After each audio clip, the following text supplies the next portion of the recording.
అందరికీ నమస్కారం. ఈ స్టోరీ నచ్చితే లైక్ చేసి సబ్స్క్రైబ్ చేసుకోవడం మర్చిపోవద్దు. షాక్ నుంచి తేరుకొని ఎమర్జెన్సీ అని గట్టిగా అరిచాడు. ఆ క్షణం ఏం చేయాలో తెలియటం లేదు. ఒక పక్క బాధ, మరో పక్క హిందూ ఏమవుతుందని భయం. చాలా విధాలుగా మనసులో ఏవో ఆలోచనలు చోటు చేసుకుని సూర్య మైండ్ అంతా ఖరాబ్ అయింది. ఇంతలో వార్డ్ బాయ్ రావడం, డాక్టర్ బయటికి రావడం అంతా క్షణకాలంలో జరిగింది. హిందూని ఆపరేషన్ థియేటర్కి షిఫ్ట్ చేశారు. అలానే కుర్చీలో కూలబడి ఇంటి కోసం ఆలోచిస్తూ ఉన్నాడు సూర్య. ఇంటికి ఫోన్ చేసి విషయం చెప్పాడు. అందరూ ఆగమేఘాల మీద హాస్పిటల్కి వచ్చారు. వాసు ఏడుస్తూ లక్ష్మి భుజంపై జారబడి, ఎందుకు ఇలా జరుగుతుంది లక్ష్మి? హిందూకి ఏమి కాదు కదా. ఏవండి, ముందు మీరు ఏడవటం ఆపండి. ఈ టైంలో మనం సూర్యకి ధైర్యం చెప్పాలి. మీరు ఇలా చిన్నపిల్లలా ఏడవటం కరెక్ట్ కాదు. సూర్యని చూడగానే చాలా భయం వేస్తుంది. ఏదో లోకంలో ఉన్నట్టు అలానే కుర్చీలో కూలబడి ఆపరేషన్ రూమ్ని చూస్తూ ఉన్నాడు. గాయత్రి సూర్యుని చూసి మనసులో, నీకే ఎందుకు ఇలా జరుగుతుందిరా? కోమలి కోసం ఎన్ని రోజులు బాధపడుతున్నావు? హిందూ వచ్చి సంతోషం నీకు పంచిందనే లోపే ఇలా జరిగింది అనుకుంటూ ఏడుస్తూ సూర్య వైపు చూశాడు గౌతమ్. కొడుకుని చూసి మనసు చలించిపోయింది. కనీసం తనకు ధైర్యం చెప్దామనుకున్నా తనను చూస్తే మాత్రం భయం వేస్తుంది అందరికీ. ఏడుపు లేదు, మైండ్లో ఈ లోకంలో లేదు. డాక్టర్ ఎప్పుడు బయటకు వస్తాడా అని రెండు కళ్ళు కాయలు కసేలా ఎదురు చూస్తున్నాడు సూర్య. సంధ్య, హేమ, ఆకాష్, చారి అందరూ సూర్యని చూసి బాధపడుతూ హిందూ కోసం ఏడుస్తూ ఉన్నారు. అందరికీ సూర్య దగ్గరికి వెళ్ళడానికి అస్సలు ధైర్యం చాలటం లేదు. సుమారు 6 గంటల తర్వాత ఆపరేషన్ రూమ్ నుండి బయటకు వచ్చాడు. వెంటనే పైకి లేచి, డాక్టర్, నా హిందూ ఎలా ఉంది? తనకి ఏం కాలేదు కదా? తను బాగానే ఉంది కదా? చెప్పండి డాక్టర్, ఏమైంది నా హిందూకి? అందరూ డాక్టర్ ఏమని చెప్తారా అని ఎదురు చూస్తూ ఉన్నారు. అవుట్ ఆఫ్ డేంజర్, ఇప్పుడు ఐసీయూలో ఉంది. తనకి ఎప్పుడు షూ వస్తుందో తెలీదు అంటాడు. సూర్య గట్టిగా ఊపిరి పీల్చుకొని గుండె మీద చేయి వేసుకొని, డాక్టర్ని ఒకసారి నేను నా హిందూని చూడొచ్చు కదా? అందరూ ఒకేసారి వెళ్ళకండి, ఐసీయూ కదా అందుకని. థ్యాంక్స్ డాక్టర్ అని చెప్పి ఒకసారి వెనక్కి తిరిగాడు సూర్య. గాయత్రి, రే మనవడా, ముందు నువ్వు వెళ్ళు, మేమందరం కలిసి తర్వాత ఒక్కొక్కరుగా వెళ్దాం అదే అన్నట్టు తలూపుతూ ఐసీయూకి వెళ్ళి హిందూని చూశాడు. చలనం లేని బొమ్మలా బెడ్ మీద ఉంది. ఒక చేతిని సెలైన్ బాటిల్, మరోవైపు ఫేస్కి ఆక్సిజన్ మాస్క్, మరోవైపు మానిటర్. అదంతా చూస్తూ నెమ్మదిగా హిందూ వైపు అడుగులు వేశాడు.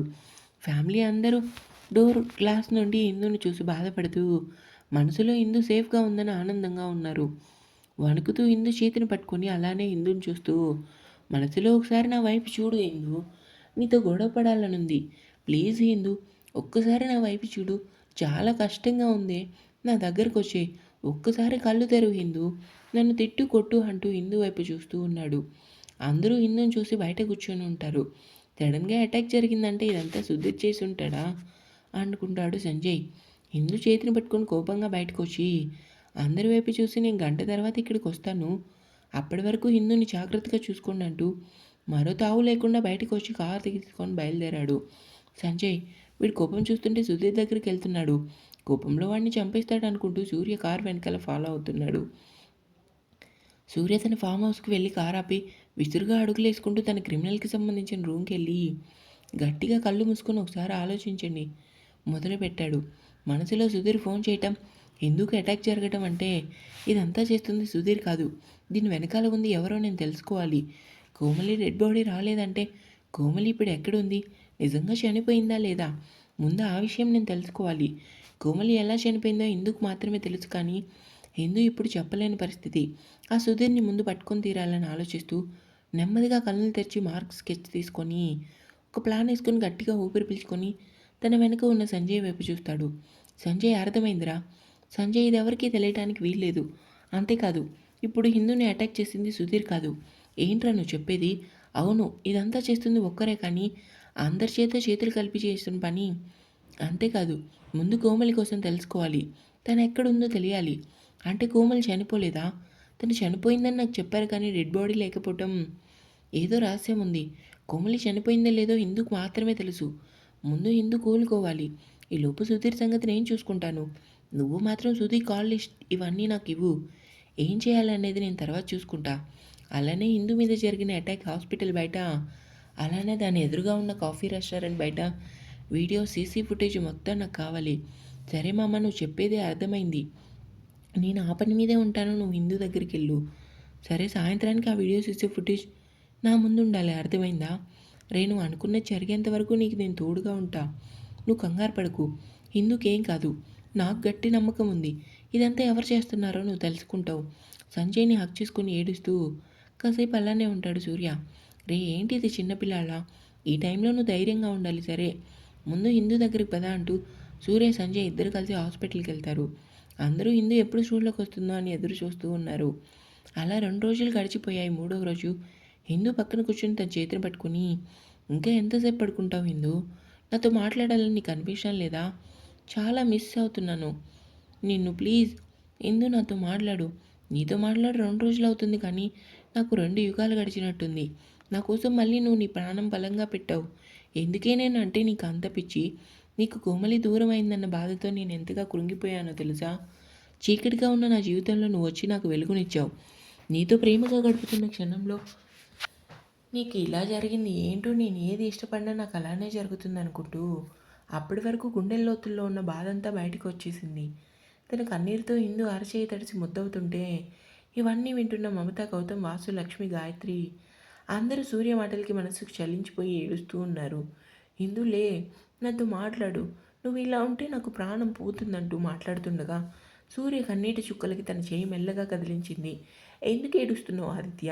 నెమ్మదిగా మాట్లాడుతూ సూర్య ప్రపంచంలో ఉన్న ఆనందం ఒక్కసారిగా తన ఫేస్లో కనిపించింది. హిందూ నువ్వు మాట్లాడవు కదా, కళ్ళు తెరిచి మాట్లాడు హిందూ. నెమ్మదిగా కళ్ళు తెరిచి సూర్యని చూసి, ఎందుకు ఏడుస్తున్నావు ఆదిత్య? నేను నీలోనే ఉన్నాను కదా అంటుంది హిందూ. సూర్య సంతోషంగా, చంపేశావు కదే తన చేతిని తీసుకొని. నీకు తెలుసా నాకు ఎంత భయం వేసిందో? నాకు తెలుసు నీకు ఏమీ కాదని అంటూ బయటికి వచ్చి అందరికీ చెప్తాడు. హిందూ లేచావా నా బంగారు తల్లి అంటూ నుదుటిన ముద్దు పెట్టుకుంది మమత. హిందూ నువ్వు బాగానే ఉన్నావు కదా, నాకు తెలుసు తల్లి, నీకేమీ కాదు అని అంటుంది లక్ష్మి. ఇంతలో నర్సు లోపలికి వచ్చి, చూడండి ఇది ఐసీయూ, అందరూ ఇక్కడికి రాకూడదు, ఒక్కరే ఉండాలి అంటుంది. నవ్వుతూ నాకు తెలుసు నా మనవరాలకి ఏమీ కాదని అంటుంది గాయత్రి.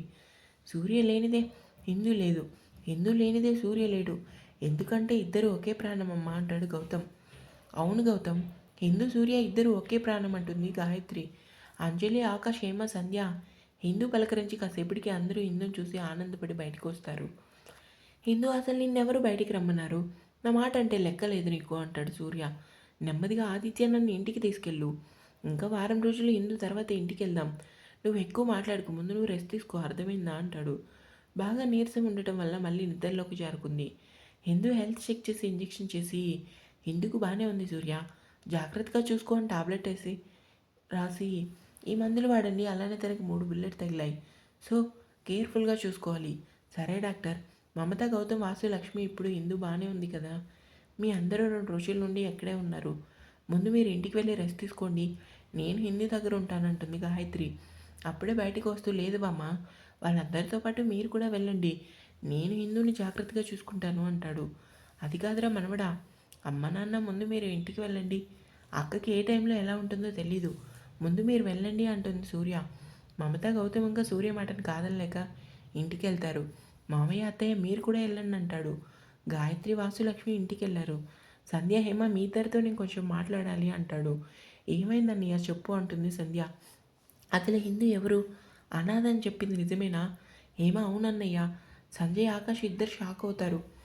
సంధ్య, అవునన్నయ్య, అప్పుడు కాలేజ్ టైంలో మాకు చెప్పింది. వాళ్ళమ్మ గుడికి వస్తుంటే గుడిలోనే నొప్పులు రావటం మొదలైంది. అప్పుడు ఎవరో హిందూ వాళ్ళ అమ్మని చంపాలని ఎవరో వెంటపడ్డారు. హిందూ పుట్టగానే పూజారి చేతిలో పెట్టి నా కూతురు జాగ్రత్త అని చెప్పి గుడి నుంచి బయటకు వచ్చారు. వాళ్ళ అమ్మ నాన్న రౌడీలు వెంటపడి చంపేశారు. అప్పుడే గుడికి వచ్చిన గాయత్రి గారు పూజారి చేతిలో బిడ్డను చూసి మనసులో సుభద్ర ఆనందరికి పిల్లలు లేక బాధపడుతున్నారు కదా అని ఆలోచించి పూజారి గారితో మాట్లాడి ఆ బిడ్డను తీసుకొని సుభద్ర ఆనంద్ చేతిలో పెట్టింది. సంధ్య చెప్పిందంతా విని సుభద్ర ఆనంద్ కంటే పిల్లలు లేరు, మరి కోమలి ఎవరు? కోమలి ఎవరో కాదా అన్నయ్య, వాసు లక్ష్మిల కూతురు. సూర్య షాక్ అయ్యి, అవునా, మరి ఎందుకు సుభద్ర ఆనంద్ అని చెప్పారు? వాసు అంకుల్ సుభద్ర ఆనంద్ గారికి పిల్లలు లేరని కోమలిని చిన్నప్పటి నుంచి అక్కడే పెంచారు. ఇంకా కోమలి కూడా ఆనంద్ సుభద్రలని అమ్మ నాన్న అని పిలిచేది. మరి వాసు మామయ్య, లక్ష్మి అత్తయ్యలకి ఇంకా పిల్లలు ఎవరు లేరా? ఎందుకు లేరన్నయ్య, ఉన్నారు, ఒక అబ్బాయి, అతను లండన్లో ఉన్నాడు, డాక్టర్ పేరు హర్ష అన్నయ్య. కాసేపు ఆలోచించి, సరే మీరు కూడా వెళ్ళి రెస్ట్ తీసుకోండి. సంజయ్, ఆకాష్ ఇద్దరిని డ్రాప్ చేసి రండి. లేదన్నయ్య, ఇక్కడే ఉంటాము. హేమ, సంధ్య మీ ఇద్దరికీ పెళ్లి కాలేదు. ఈ టైం వరకు హాస్పిటల్లో ఉంటే మీ ఇంటి చుట్టుపక్కల వాళ్ళు 10 రకాలుగా మాట్లాడుతూ ఉంటారు. అది మీ భవిష్యత్తుకి చెడుగా మారటం నాకు ఇష్టం లేదు. మీరు 2 రోజుల నుండి ఇక్కడే ఉన్నారు. హిందూ బాగానే ఉంది, మీరే వెళ్ళండి. సంధ్య, సరే అన్నయ్య. ఆకాష్, సంజయ్, హేమ, సంధ్య సూర్య మాటని కాదనలేక హిందూని చూసి బయటకు వచ్చారు. హిందూ పక్కన కూర్చొని ఆలోచిస్తూ అలానే హిందూని చూస్తూ ఉన్నాడు సూర్య. ఉదయం అవుతుంది, సమయం 10 గంటలు. నెమ్మదిగా మెలకు వచ్చి ఎదురుగా ఆదిత్యని చూసింది. రాత్రంతా నిద్రపోకుండా హిందూ చేతిని పట్టుకుని అలానే చూస్తూ ఉన్నాడు. ఆదిత్య, రాత్రంతా నిద్రపోకుండా ఇలానే చూస్తూ కూర్చున్నావా? చిన్నగా నవ్వాడు సూర్య. సూర్యని చూసింది.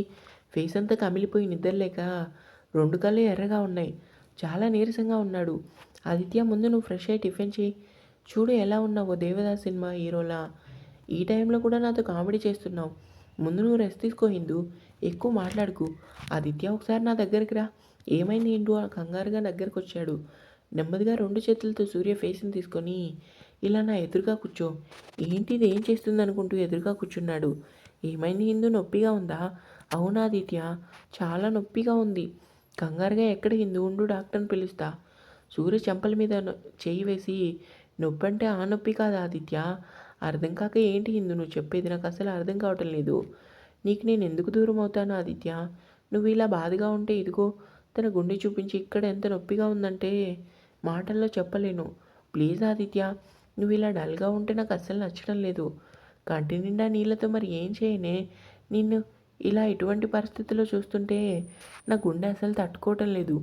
ఎందు విషయం అంటూ సూర్య నోటిని మూసి నెమ్మదిగా సూర్య చెంపల మీద కన్నీరు తుడిచి, నీ కోపం, నీ ప్రేమ, నీ అలక ఇవన్నీ నేను భరించకుండా నేను ఎక్కడికి వెళ్తాను ఆదిత్య?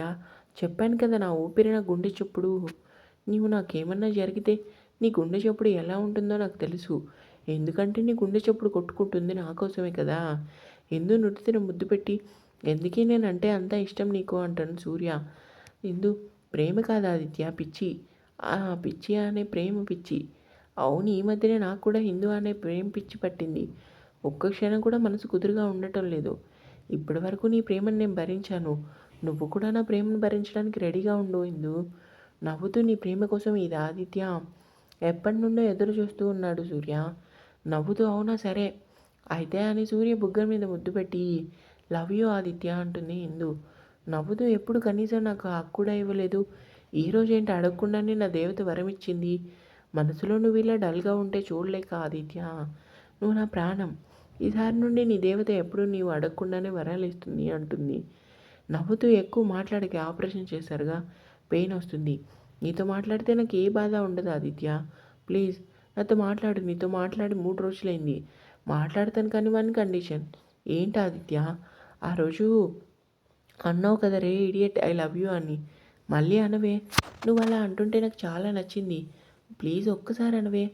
ఇందు నవ్వుతూ, అంతలా చిన్నపిల్లలా అడిగితే నేనెందుకు కాదంటాను ఆదిత్య అనుకుంటూ సూర్య ఫేస్ని దగ్గర తీసుకొని ముక్కుతో సూర్య ముక్కును రాస్తూ, రే ఈడియట్, ఐ లవ్ యూ రా అంటుంది.